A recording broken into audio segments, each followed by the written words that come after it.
Eu sou Nova. Eu sou Aloy, e este é o Edit Stack Daily. Hoje vamos ficar em uma única linha o tempo todo, superfícies de controle. Não é sobre vibes, não é sobre a inteligência artificial está ficando mais inteligente, mas sim as alavancas práticas que definem o que um agente pode fazer, onde pode fazer, e como você pode supervisionar quando algo dá errado. As novidades de lançamento e produtos no início são bastante específicas, mas operacionalmente importantes. A versão mais recente do Claude Code adiciona suporte ao modo automático em provedores de nuvem gerenciados Bedrock, Vertex e Foundry quando você ativa explicitamente com uma variável de ambiente. A atualização do App Codex da OpenAI adiciona o uso de computador Windows e supervisão remota do celular ou Mac enquanto o host Windows mantém seu repo e runtime locais, além de comportamento mais rápido no navegador integrado e uma nova superfície de Codex Profiles para uso e atividade de tokens. Depois migramos para uma mudança na API voltada a desenvolvedores da Anthropic que é silenciosamente poderosa. A Messages API agora aceita entradas de sistema dentro do array de mensagens, o que significa que seu harness pode atualizar instruções de runtime no meio da execução sem se passar pelo usuário, e sem transformar seu prompt em um blob constantemente crescente. E o radar de projetos é um único tema com 4 ângulos: memória arquitetural que você pode consultar, memória de agente que decai para não virar autoridade obsoleta, agentes de código locais apenas que tornam a iteração privada barata, e loops de reparo baseados em grafos que forçam evidências para correção. Vamos entrar nisso. O fio condutor no EP060 é que capacidade de agente está começando a parecer menos uma escolha de modelo único e mais uma pilha de contratos explícitos. Contrato 1 é a localização de execução. Se o agente está agindo dentro de um ambiente de provedor de nuvem gerenciado, isso muda identidade, login, residência de dados e o trilha de auditoria que você pode obter depois. Contrato 2 são os limites do host. Se o agente está controlando um desktop Windows, você precisa saber se os arquivos e shell vivem no host remoto ou foram copiados para outro ambiente. Contrato 3 é a propriedade das instruções. Se seu harness não consegue atualizar o contrato de sistema no meio da execução, o modelo acaba adivinhando o que mudou. E o contrato 4 é memória. Muitos times falam sobre memória de agente, como se a resposta fosse manter toda a transcrição para sempre e reinjetar. Na prática, essa abordagem tende a criar um novo modo de falha. Orientação obsoleta é tratada como política atual, e detalhes irrelevantes sufocam os poucos fatos que você realmente precisava. Então o ponto do conjunto de hoje é mostrar a pilha ficando mais explícita. O modo automático está protegido atrás de uma variável de ambiente para que possa ser testado deliberadamente. O uso de computador Windows mantém contexto local no host enquanto a supervisão se torna móvel. Entradas de sistema dentro de arrays de mensagem separam o que o usuário quer de o que o runtime permite agora. E as ferramentas de memória que estamos cobrindo são principalmente sobre estrutura e frescor em vez de acumulação bruta. Se você teve um agente falhando no último mês, provavelmente você não perdeu porque o modelo não conseguia escrever código. Você perdeu porque a execução não tinha os guardrails certos, as evidências certas ou a capacidade certa de atualizar premissas quando algo mudou. Com esse enquadramento, vamos começar com o bloco de lançamentos e produtos do início do episódio. Primeiro item. A versão mais recente do Claude Code adiciona suporte ao modo automático no Bedrock, Vertex e Foundry para Opus 4.7 e Opus 4.8, mas apenas quando você define Claude_Code_Enable_Auto_Mode igual 1.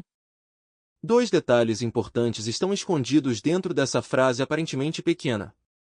Um é que não é modo automático está agora em todo lugar. Modo automático existe em mais faixas de provedores, e você precisa opt-in.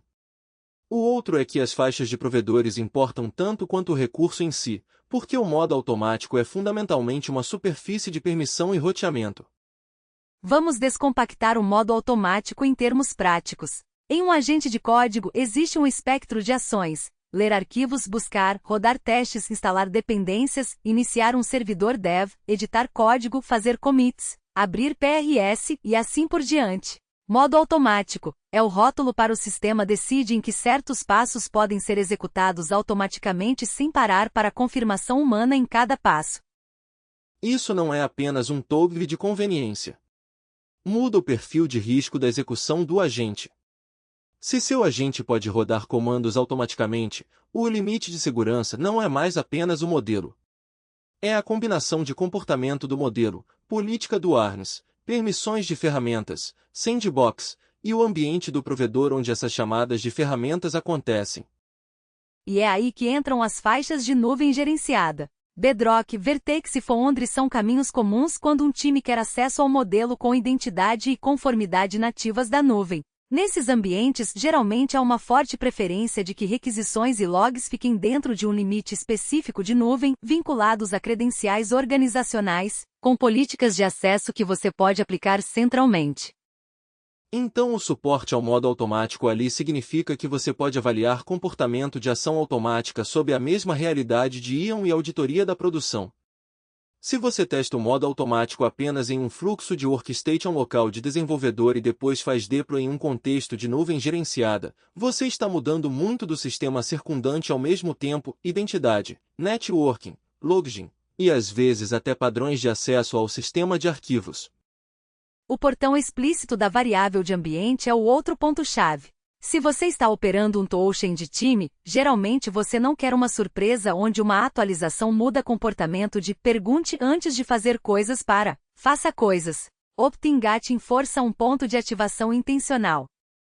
Esse gating também te dá uma estratégia de teste limpa. Você pode rodar as mesmas tarefas com e sem modo automático e comparar resultados, número de chamadas de ferramentas, número de ações destrutivas tentadas, se o agente escala apropriadamente quando está incerto, e se obedece restrições de sem writes ou sem network, quando elas estão em efeito. Aqui está um jeito concreto de testar isso sem fazer seu repo experimento. Escolha um projeto pequeno e descartável ou um branch seguro conhecido. Defina 3 categorias de tarefas. Categoria 1. Tarefas apenas de leitura. Peça ao agente para produzir um resumo arquitetural, identificar pontos de entrada, listar os testes de integração e apontar quaisquer riscos óbvios de dependência. No modo automático, você quer ver ele fazer leituras de arquivos e buscas de forma eficiente, sem inventar chamadas de ferramentas que não precisa. Categoria 2. Tarefas de execução segura. Deixe ele rodar a suíte de testes, iniciar o servidor de desenvolvimento ou rodar um linter. Coisas que são majoritariamente reversíveis e não modificam muito. Sua verificação aqui é se o agente escolhe comandos que são apropriados para o projeto e ambiente. Por exemplo, ele tenta npm test em um repositório que é claramente Python? Ele percebe pnpm lock e usa pnpm? Ele roda o subconjunto mínimo de testes para uma mudança específica? Categoria 3. Tarefas de escrita com restrições rigorosas. Dê a ele uma pequena mudança, como atualizar uma assinatura de função e atualizar os locais de chamada, ou adicionar uma verificação de null ausente.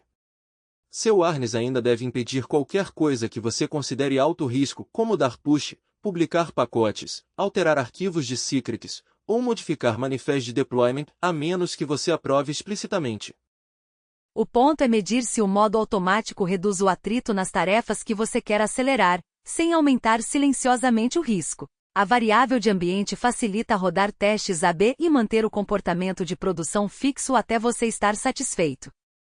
Agora, a história maior do produto, a atualização do Codex da OpenAI em 29 de maio. Há 4 mudanças práticas destacadas nas notas que estamos usando: uso do computador Windows, controle remoto de um dispositivo móvel ou Mac enquanto o Windows permanece como host, melhorias na velocidade e estabilidade do navegador em app, e Codex Profiles com identidade, atividade, estatísticas de uso e atividade de tokens. Começando pelo uso do computador Windows. Uso do computador é a categoria onde o agente pode ver a UI do desktop e interagir com ela, clicando em botões, digitando em campos, trocando de janelas e navegando em apps que não estão convenientemente envolvidos em uma API. No Windows especificamente, isso importa para muitos fluxos de trabalho reais de desenvolvimento. Existem stacks de apps nativos do Windows, ferramentas internas de Enterprise e uma enorme quantidade de trabalho do tipo a única forma de fazer isso é clicar através da GUI. Pense em installers, consoles administrativos proprietários, gerenciadores de credenciais e certos fluxos de ID ou depurador. Mas a questão operacional central com qualquer produto de uso de computador é onde a execução acontece e onde os arquivos ficam. O limite da atualização é explícito. Você pode supervisionar do iOS, Android ou Mac, mas a máquina Windows permanece como host para arquivos do projeto, shell, servidor de apps e contexto local. Esse limite tem algumas consequências que vale destacar. Primeiro, reduz a duplicação de dados. O repositório não precisa ser copiado para um ambiente remoto só para o agente poder rodar. Segundo, reduz a latência no loop de rodar o servidor, verificar o navegador, ajustar o código, rodar os testes novamente porque o runtime é local aos arquivos. Terceiro, muda o modelo de confiança. Seu dispositivo de supervisão é mais como uma superfície de controle remoto e monitoramento, não o lugar onde o trabalho realmente é executado. Isso é útil porque significa que você pode se afastar da mesa e ainda assim conduzir a sessão, mas você não está acidentalmente movendo toda a operação para um limite de segurança diferente. O risco a entender é que o uso de computador é, por design, autoridade ampla. Se o agente pode clicar e digitar, ele potencialmente pode fazer qualquer coisa que você pode fazer naquele ambiente, incluindo ações que são difíceis de reverter. Então a abordagem recomendada é: teste em um aplicativo de baixo risco antes de depender dele para trabalho importante. Baixo risco aqui significa um projeto que pode ser resetado, não toca credenciais de produção, e não vai causar dano se rodar um comando inesperado. Um bom alvo inicial é um app web de exemplo, um serviço demo local only, ou um repositório que você pode descartar. O primeiro teste é simplesmente confiabilidade. Ele consegue interagir consistentemente com estados comuns de UI de desenvolvedor? Coisas como uma janela de terminal que precisa de foco, um prompt de UAC, um navegador com múltiplas abas, um editor que arquiva alterado no disco, um test runner que requer rolagem para ver falhas. O segundo teste é intenção delimitada. Dê a ele uma tarefa que tem uma condição de fim clara, como rode os testes e me diga o nome do primeiro teste que falhou e o erro. Você quer ver se o agente fica na tarefa ou se distrai por caminhos paralelos, como atualizar dependências ou reformatar código que não foi solicitado. O terceiro teste é recuperação. Crie intencionalmente pequenas interrupções, mate o servidor de desenvolvimento, desconecte a rede brevemente, cause uma falha de build mudando um config, ou abra um modal. Então observe se o agente percebe que está preso, reporta o problema e pede orientação quando atinge um limite que não consegue ultrapassar. Agora, as melhorias do navegador em app. Em fluxos de trabalho com agentes, o navegador não é só um navegador, é frequentemente a superfície de verificação. É onde você confirma que a correção realmente funciona, onde você reproduz o bug, onde você inspeciona chamadas de rede e onde você valida fluxos de UI. Se o navegador em app for lento ou instável, o loop de verificação do agente degrada. Isso leva a um dos piores padrões de falha em codificação automatizada. O agente afirma que uma correção está correta porque não consegue rodar de forma confiável o último passo que a desprovaria. Então, o comportamento do navegador em app mais rápido e estável pode soar como uma linha de polimento de produto, mas impacta diretamente o quanto você pode confiar nas afirmações de conclusão do agente. Um caminho de navegador estável significa que o agente pode rodar novamente os passos de reprodução e realmente observar o resultado. O item final da atualização do Codex é Codex Profiles, identidade, atividade ao longo do tempo, detalhes do perfil, estatísticas de uso e atividade de tokens. Esta é uma superfície de controle no sentido mais simples, inspectabilidade. Em sessões de longa duração, você precisa responder perguntas como: qual perfil executou esta tarefa, qual foi a pegada de uso, e o consumo de tokens corresponde ao que você esperava? Se você está supervisionando o trabalho remoto entre dispositivos, você também quer confirmar traces de identidade e atividade, especialmente se múltiplas pessoas compartilham um host Windows. A atividade de tokens como uma superfície exposta é importante para debugging. Se uma execução de agente de repente fica mais cara, a causa geralmente não é o modelo piorou. É algo como: está lendo repetidamente os mesmos arquivos grandes, está ressumarizando histórico demais, está preso em um loop de testes falhando, ou está chamando ferramentas com saídas enormes. Uma superfície de profile que torna isso visível é a diferença entre "isso parece caro" e "conseguimos ver qual etapa do workflow em Flows Tokens". E uma vez que você consegue ver, consegue corrigir, adicionar um limite de tamanho de arquivo, adicionar truncamento de logs, adicionar uma etapa de recuperação de memória mais estruturada, ou apertar o plano de verificação. Juntando essas duas histórias principais, o modo automático do Cloud Code em lanes de cloud gerenciada e o Computer Use do Codex Windows com supervisão remota, você obtém um único tema. O trabalho de agentes está ficando menos preso a uma única máquina e mais preso a pontos de governança explícitos. O modo automático no Bedrock Vertex e Foundry é sobre trazer automação baseada em políticas para ambientes de cloud empresarial. A supervisão remota do Codex é sobre deixar um humano pilotar de qualquer lugar enquanto mantém a execução local no host que tem o repo e o app rodando. O movimento recomendado não é ligar tudo. É tratar ambos como experimentos controlados. Explicitamente controlar o modo automático, testar com tarefas seguras e medir o comportamento. Experimentar o Computer Use do Windows em um ambiente descartável, e só então decidir qual escopo de trabalho real você confia a ele. A seguir, vamos falar sobre uma mudança que é menos visível para usuários finais, mas é extremamente visível para construtores de ARNs. Instruções de runtime que podem ser atualizadas como entradas de sistema no meio da execução. O anúncio do Opus 4.8 da Anthropic incluiu uma mudança voltada para desenvolvedores que importa mesmo se você nunca trocar de modelo. A API de Messages agora aceita entradas de sistema dentro do array de mensagens. Isso parece sutil, então aqui está o porquê muda como você constrói agentes. Historicamente, muitos arneses tratam prompt de sistema como um blob fixo definido no início da execução. Então tudo mais, mensagens de usuário, saídas de ferramentas, observações, é adicionado em uma sequência. Mas execuções reais de agentes não são estáticas. Permissões mudam. Orçamentos mudam. O ambiente muda. O Arnes aprende novos fatos que o modelo deve obedecer. E se você não consegue atualizar o contrato de sistema de forma limpa, acaba com padrões complicados. Padrão 1 é forçar a atualização através de um turno de usuário. Isso polui o audit trail, porque faz parecer que o usuário pediu mudanças de política quando na verdade o runtime está se adaptando ao estado. Padrão 2 é enfiar novas notas de política em um prompt de sistema crescente e reenviando tudo. Isso aumenta custo, aumenta a pressão de contexto, e na prática pode quebrar otimizações de cache porque o prefixo continua mudando.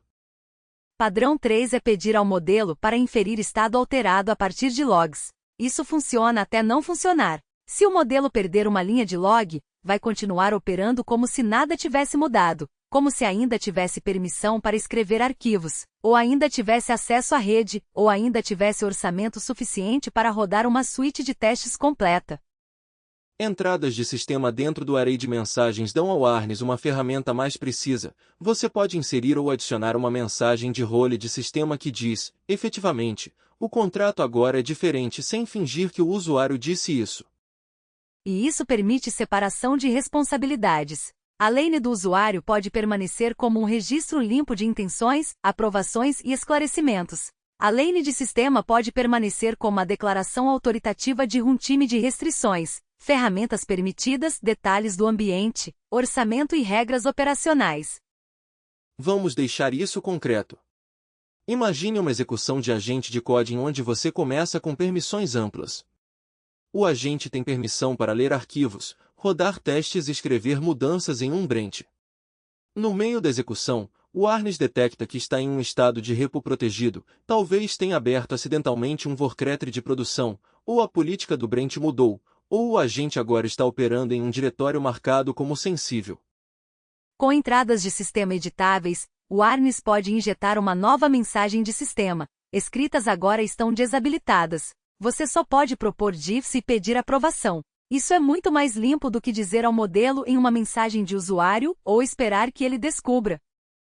Outro cenário comum, orçamento de tokens.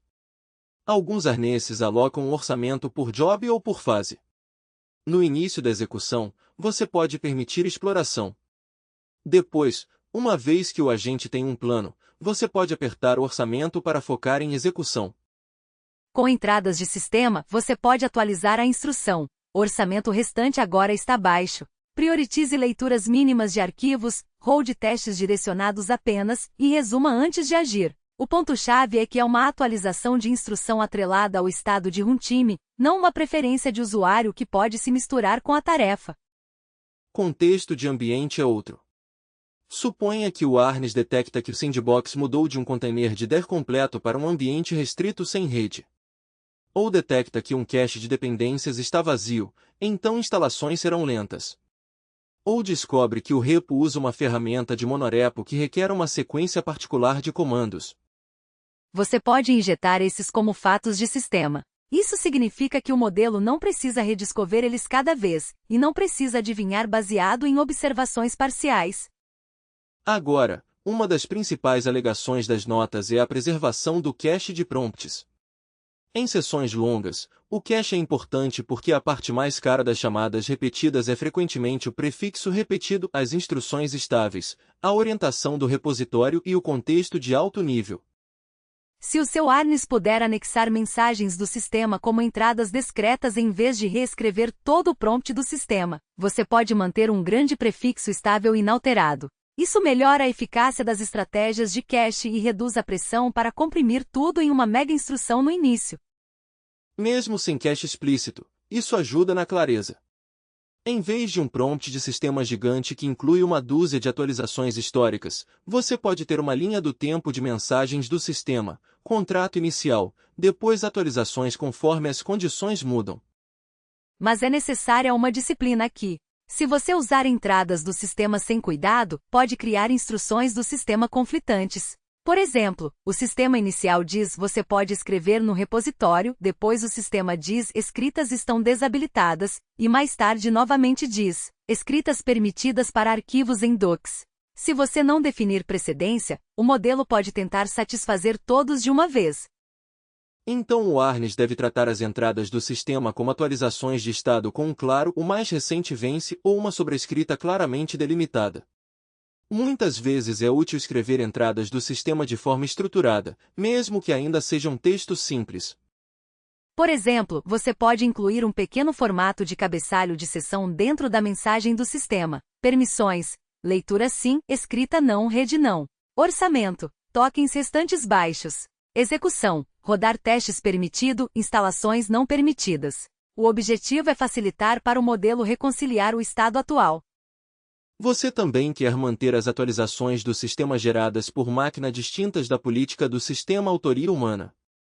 Um bom padrão é uma mensagem inicial do sistema para sua política permanente e regras de segurança, e depois mensagens subsequentes do sistema que são puramente fatos de runtime. Fatos de runtime podem incluir nome da branch atual, se a árvore de trabalho está limpa, quais testes rodaram por último e seus resultados. Se o agente já tentou uma correção e ela falhou, quais ferramentas estão atualmente disponíveis, e se o ambiente é sandboxed. Essa última peça, disponibilidade de ferramentas, é um dos maiores pontos de falha no dia a dia em pilhas de agentes. Um agente acha que pode fazer algo porque fez isso antes na execução, mas então uma ferramenta é revogada ou uma permissão muda, e ele continua tentando a mesma chamada. Uma atualização de entrada do sistema pode fechar essa lacuna imediatamente. Se o Arnes revogar o acesso à rede, ele pode injetar. Chamadas de ferramentas de rede agora são proibidas. Então o modelo deve parar de tentar curl, instalações de pacotes que requerem downloads, ou chamadas de API remotas. Há outra vantagem sutil: separação auditável. Quando você revisar uma execução posteriormente, poderá distinguir entre o que o usuário solicitou e o que o runtime impôs. Isso importa para a conformidade, mas também importa para a depuração. Se uma execução se comportou de forma estranha, você pode ver se uma restrição do runtime a forçou por um caminho estranho. Em operações de agentes, essa é a diferença entre o modelo fez uma má escolha, e o Arnes mudou as regras e o modelo obedeceu. Esses são problemas diferentes com correções diferentes.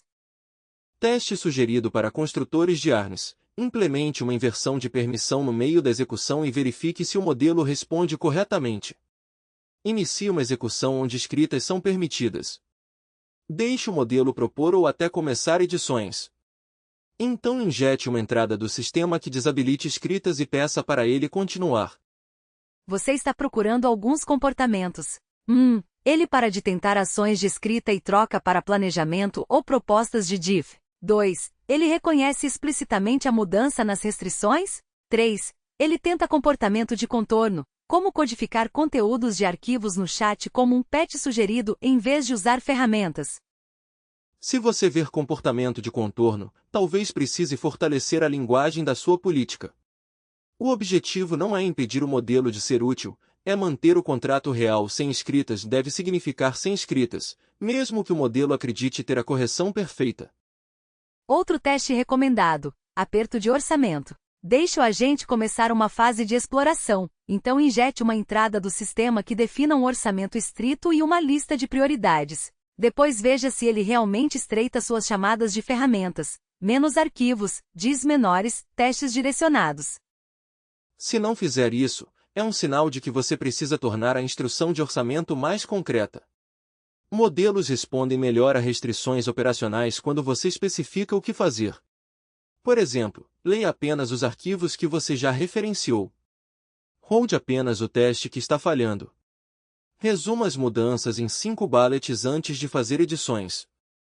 Reconecte isso à história de release anterior. O modo automático do Cloud Code e a supervisão remota do Codex são ambos sobre tornar a superfície de execução mais capaz. À medida que você amplia essa superfície, a capacidade de atualizar restrições de runtime no meio da execução se torna mandatória. Caso contrário, você está rodando um agente mais poderoso com um contrato frágil.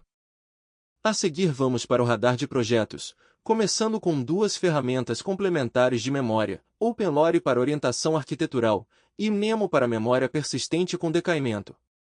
Primeiro item do radar de projetos é OpenLore. A maneira mais simples de descrevê-lo é uma camada de memória arquitetural local para agentes de codificação que se torna consultável através de MCP. A premissa central é que agentes desperdiçam contexto ao redescobrir a estrutura do projeto. Até mesmo agentes de codificação fortes frequentemente começam uma sessão lendo uma árvore de diretórios, escaneando arquivos readme, procurando pontos de entrada, dando grep em nomes de funções e montando um mapa mental do zero. Isso não é apenas caro em tokens e tempo, também é propenso a erros. Se o agente identifica erroneamente um ponto de entrada, ele pode construir um plano inteiro baseado em uma suposição errada, como editar um serviço legado em vez do atual, ou modificar uma biblioteca compartilhada quando a mudança pertence a uma camada de adaptador. O OpenLore ataca isso indexando a base de código em artefatos estruturados, saídas de análise estática, grafos de chamadas, clusters arquiteturais, secs vivas e detecção de drift. Depois, ele expõe ferramentas MCP como Orientation e Graph Expansion para que um agente possa pedir primeiro um resumo compacto e só expandir o que precisa. Vamos detalhar por que grafos de chamadas e clusters são importantes. Um grafo de chamadas é um mapa de quais funções ou módulos chamam quais outros. Quando um agente recebe a tarefa de corrigir um bug nos totais de checkout, não é suficiente encontrar o arquivo chamado checkout.ts. Você precisa saber onde os totais são calculados, quem consome esse resultado e quais caminhos são exercidos por quais fluxos. Se você tem um grafo de chamadas, pode fazer perguntas como: quais são os chamadores upstream dessa função? E quais são os efeitos do upstream se eu mudar esse tipo de retorno? Esse é exatamente o tipo de pergunta que reduz quebras acidentais. Clusters arquiteturais são um conceito de nível mais alto, agrupar arquivos ou módulos em subsistemas. Muitos repos se parecem planos para uma busca ingênua. Você pode ter 20 diretórios que todos contêm código de service, mas apenas alguns são relevantes para a tarefa. O clustering ajuda um agente a evitar explorar vizinhanças irrelevantes do repo. Secs vivas são particularmente úteis para fluxos de trabalho com agentes porque o código muda, mas a intenção por trás do código nem sempre vive nos comentários do código. Uma spec viva é um resumo mantido de como um subsistema é suposto para se comportar, frequentemente derivado de análise estática mais documentação curacionada. A detecção de drift é o trilho de segurança. Se a spec diz uma coisa e o código desviou, o OpenLore pode sinalizar isso. Para um agente, a detecção de drift é um sinal para desacelerar. Significa que o repo pode ter comportamento inconsistente ou migrações incompletas. A camada MCP é o que torna isso imediatamente relevante para um stack de agentes. MCP é a interface que agentes usam para chamar ferramentas. Se o OpenLore fornece ferramentas MCP como Orientation e ExpandGraph, então qualquer agente que consiga falar MCP, Cloudcode, codecs em arnesses compatíveis com MCP, Hermes, sessões conectadas ao OpenCloud, pode puxar memória arquitetural sem ler metade do repo de novo. O ângulo da disciplina de tokens é onde isso se torna uma vantagem prática. Em vez de injetar um resumo gigante do repositório toda vez, você pode recuperar um blob de orientação pequeno. Aqui estão os serviços de nível superior, os pontos de entrada principais, os caminhos de chamada-chave para a tarefa atual e os alvos de teste prováveis. Depois você deixa o agente pedir para expandir nós específicos. Esse fluxo de trabalho de expandir só o que importa é a diferença entre uma camada de memória útil e uma bomba de contexto. Se a recuperação de memória sempre retorna um muro gigante de texto, o agente vai tanto ignorar quanto se afogar nele. A expansão de grafo é um botão de controle. Aqui está um fluxo de trabalho de avaliação recomendado para o OpenLore que não requer integração profunda no início. Escolha um repo onde agentes repetidamente cometem os mesmos erros de orientação. Exemplos comuns: monorepos com múltiplos apps, repos com implementações antigas e novas, ou sistemas com múltiplos pontos de entrada dependendo do ambiente.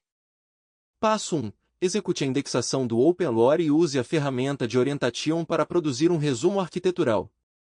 Passo 2. Execute uma sessão de agente de codificação sem o OpenLore e peça para ele planejar uma mudança.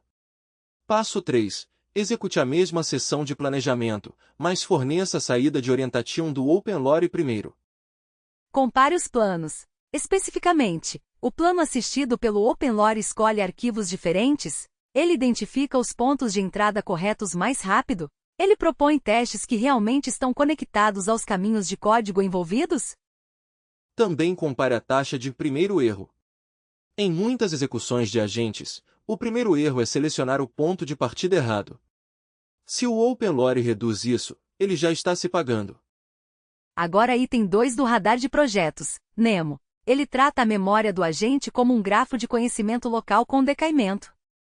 O posicionamento do Nemo é cognição de engenharia persistente, que é uma frase útil porque implica mais do que armazenar fatos. Cognição de engenharia inclui decisões, convenções, modos de falha conhecidos e o tipo de conhecimento institucional de já tentamos isso e quebrou, que raramente vive no código. A característica operacional-chave aqui é o decaimento de memória. Em sistemas de agentes, memória obsoleta é perigosa porque tem o tom de autoridade. Se você injeta uma decisão antiga em uma nova execução, o modelo pode tratá-la como política atual mesmo que o projeto tenha avançado. Um mecanismo de decaimento é uma forma de desprover contexto antigo a menos que seja reforçado. Em equipes humanas, a memória decai naturalmente porque as pessoas param de falar sobre coisas desatualizadas. Em um store de memória de agente, tudo é igualmente recuperável a menos que você construa recência e reforço.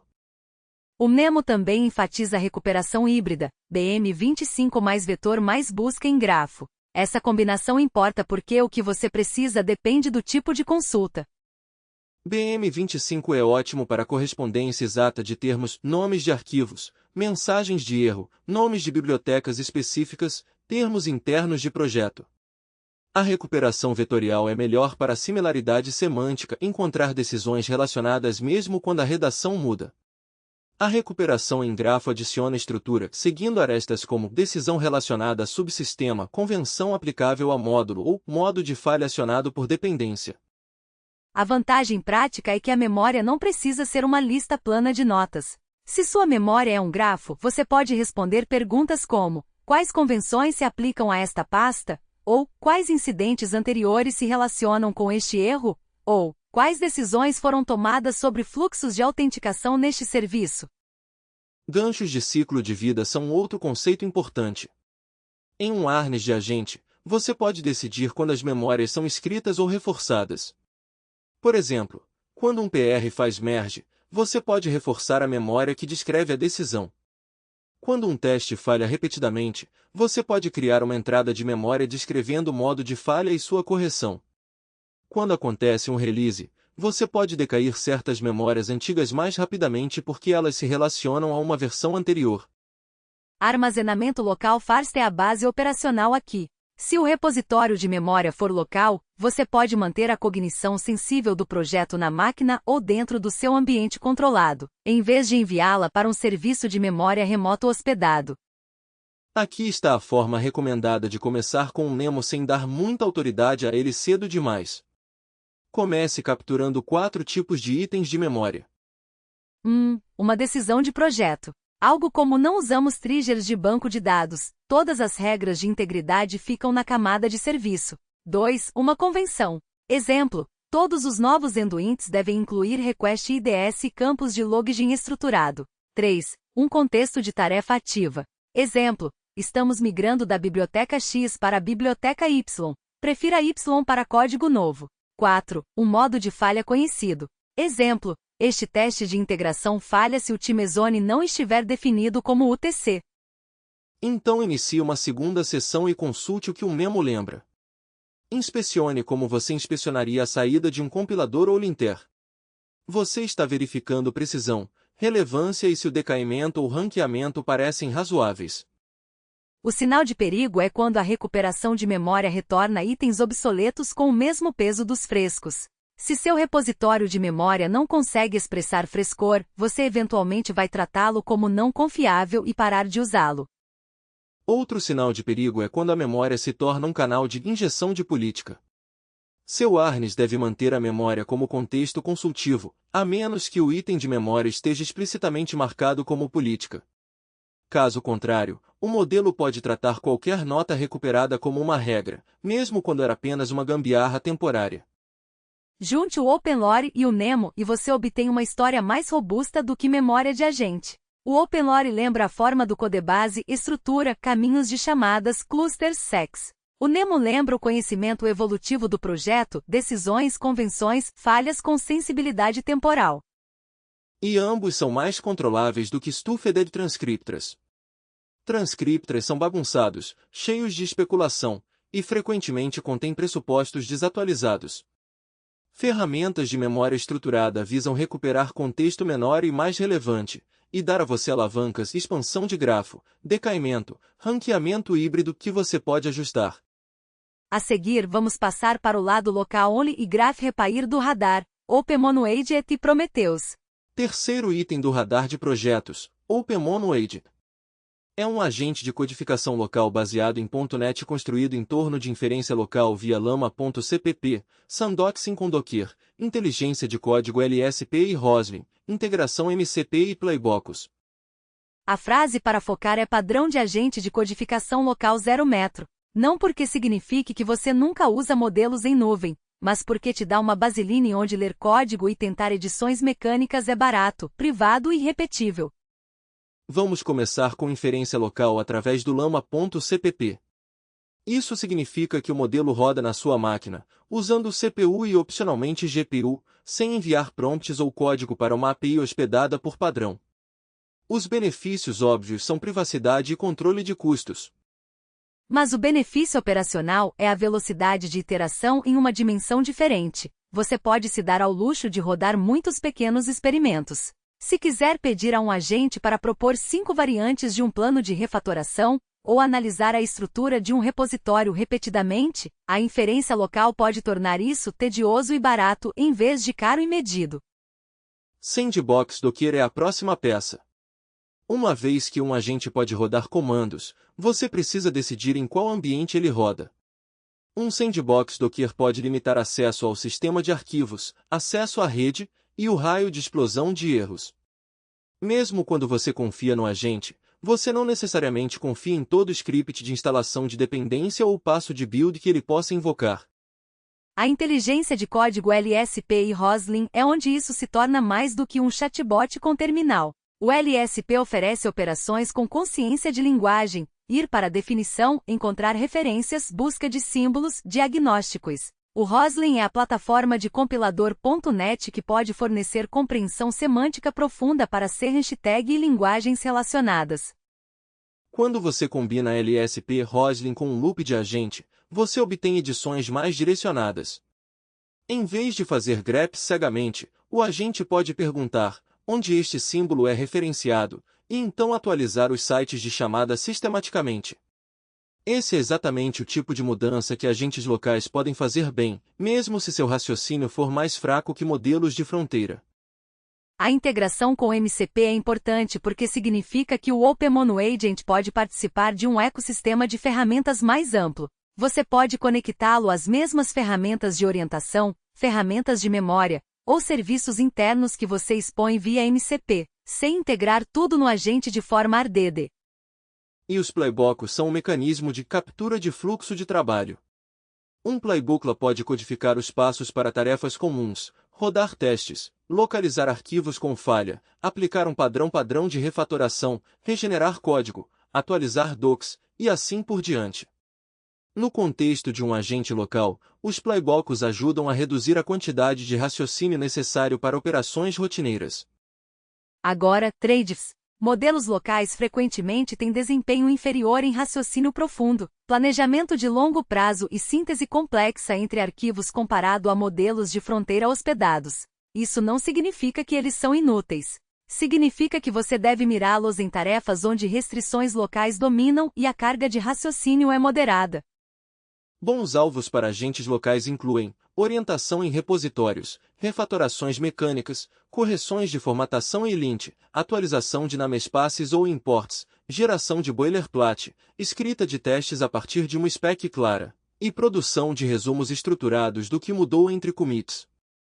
Alvos arriscados para modelos locais incluem reviews de segurança sutis, redesigs arquiteturais em grande escala, bugs complicados de concorrência ou qualquer coisa onde o agente precise inferir a intenção do produto a partir de sinais ambíguos. Esses são os trabalhos onde você frequentemente quer um modelo hospedado mais forte, ou um workflow que use ferramentas locais para evidências e modelos hospedados para raciocínio.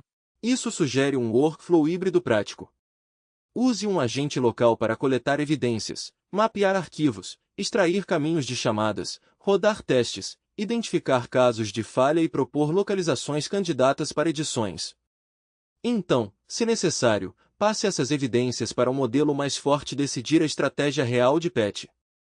Ou inverta, use um modelo forte para propor um plano, mas tenha o agente local executando os passos mecânicos, aplicar o diff, atualizar referências, rodar testes, dentro de um sandbox onde os dados não saem da máquina. Um teste recomendado especificamente para OpenMono Agent, rode contra um repo descartável sem nenhum provedor de cloud configurado. Peça para ele realizar uma tarefa rotineira mas não trivial, como renomear um método público e atualizar todos os call sites, depois rodar os testes unitários e resumir o que mudou. Meça algumas coisas. Ele usou corretamente a inteligência de código para encontrar referências? Ele evitou editar arquivos gerados? Ele manteve o diff mínimo? Ele rodou os comandos de teste certos? Ele parou e reportou quando algo falhou? Essas medições te dizem onde ele se encaixa no seu stack. Se ele é forte em edições mecânicas e loops de verificação, ele pode se tornar seu padrão para trabalho de baixo risco, economizando chamadas de cloud para as partes realmente difíceis. Agora, quarto item do radar de projetos, Prometheus da Uniai. Ele é apresentado como um agente de software orientado a grafos de conhecimento para mapear, entender e reparar codebases complexas. A frase-chave é reparo orientado a grafos ao invés de edições via chat. Muitos agentes de código hoje operam assim, leem alguns arquivos, formam uma hipótese, escrevem um patch, rodam testes, repetem. O ponto fraco é que a hipótese pode estar subconstrentada. O agente pode pular para um patch porque parece plausível, não porque tem evidências de como o código realmente se conecta. Contexto de grafo pode constrair isso. Se o agente constrói um grafo de entidades, módulos, classes, funções, dependências, arestas de chamada, ele pode usar esse grafo para decidir onde um fix deve morar e o que ele pode quebrar. Pense em um relatório de bug. Login às vezes falha com um erro de referência nula. Um agente orientado a chat pode procurar por null e login e fazer patch na primeira coisa que vir. Um agente orientado a grafos pode mapear o fluxo de login, handler de UI, serviço de author, parser de token, loader de usuário, adapter de banco de dados. Então ele pode procurar área específica onde null pode ser introduzido e seguir esse caminho. A parte do loop de verificação é crítica. Reparo, não é só geração de patch, é também selecionar a evidência certa para validar o patch. Um grafo pode ajudar a escolher testes. Se o grafo mostra que uma função é exercida por apenas 2 testes de integração, esses testes devem estar no plano de verificação. Ele também pode ajudar com recuperação de falhas. Se um patch falha nos testes, o agente pode usar o grafo para identificar o provável raio de explosão. Ele mudou uma interface compartilhada usada por muitos nós? Ele alterou um formato de serialização? Ele tocou um utilitário de baixo nível que é fan-out para muitos call sites? Na prática, você avalia um projeto de reparo orientado a grafos perguntando: o grafo materialmente muda as decisões do agente? Ou é apenas um índice fancy que o agente ignora? Uma abordagem de avaliação útil é rodar Prometheus em uma tarefa estilo benchmark ou um repo descartável onde você pode inspecionar o comportamento. Então compare 2 artefatos, a evidência do grafo e o patch final. Você está procurando por direto. Por exemplo, se o patch muda uma função, o grafo mostra por que essa função é o ponto de estrangulamento certo.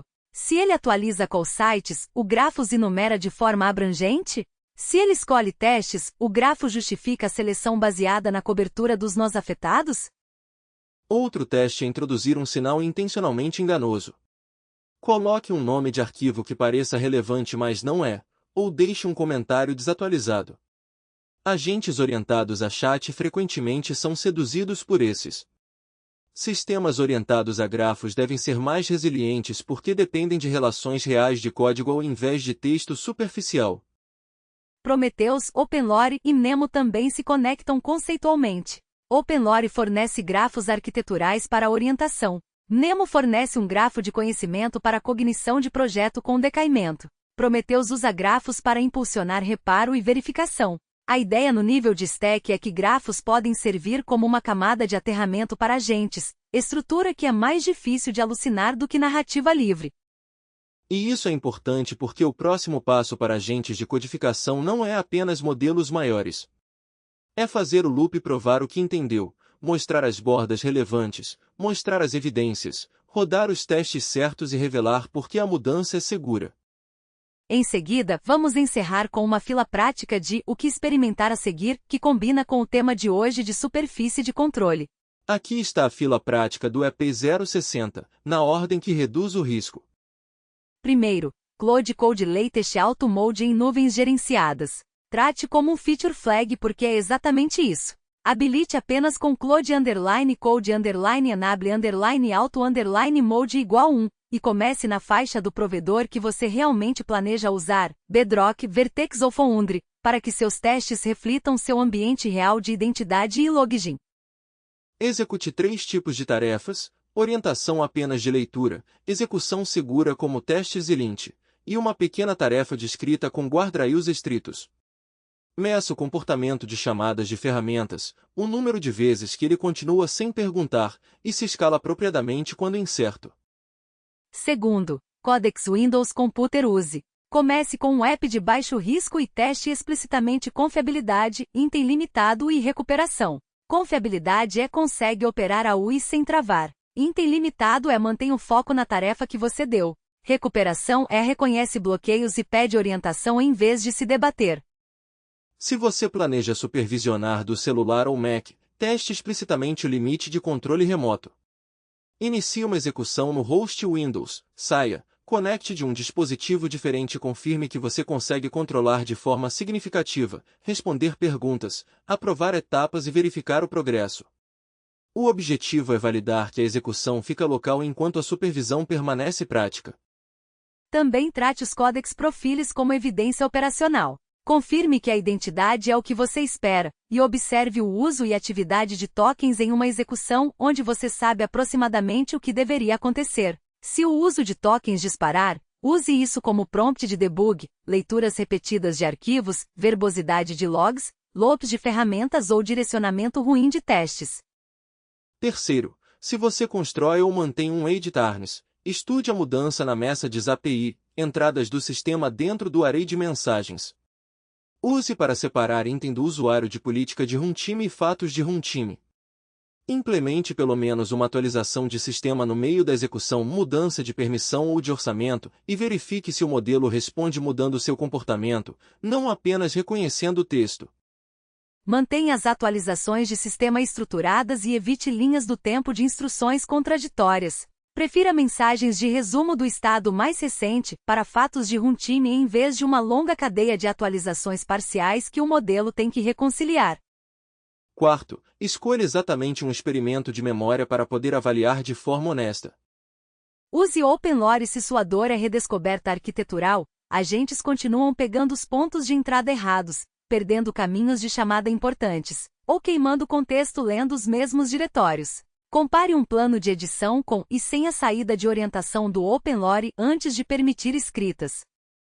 Use o Memo se sua dor é conhecimento perdido do projeto, decisões, convenções e modos de falha conhecidos que deveriam persistir entre sessões. Comece com um conjunto pequeno de memórias e audite a qualidade de recall em uma segunda sessão. Preste atenção especial ao comportamento de decaimento e ranqueamento, porque frescor é o que impede a memória de se tornar autoridade obsoleta. Use OpenMonoAgent se sua dor é privacidade, custo ou repetibilidade local. Faça dele sua basiline para leitura de repositório e edições mecânicas dentro de um sandbox, depois compare seus resultados com um agente hospedado nas mesmas tarefas. Você não está pedindo que ele seja o melhor em tudo, está pedindo para tornar a parte privada e barata do workflow tediosa.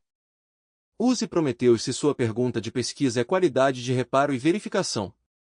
Avalie se a evidência do grafo realmente restringe o patch e melhora a seleção de testes e recuperação de falhas. Se o grafo não muda decisões, ele não está justificando sua complexidade.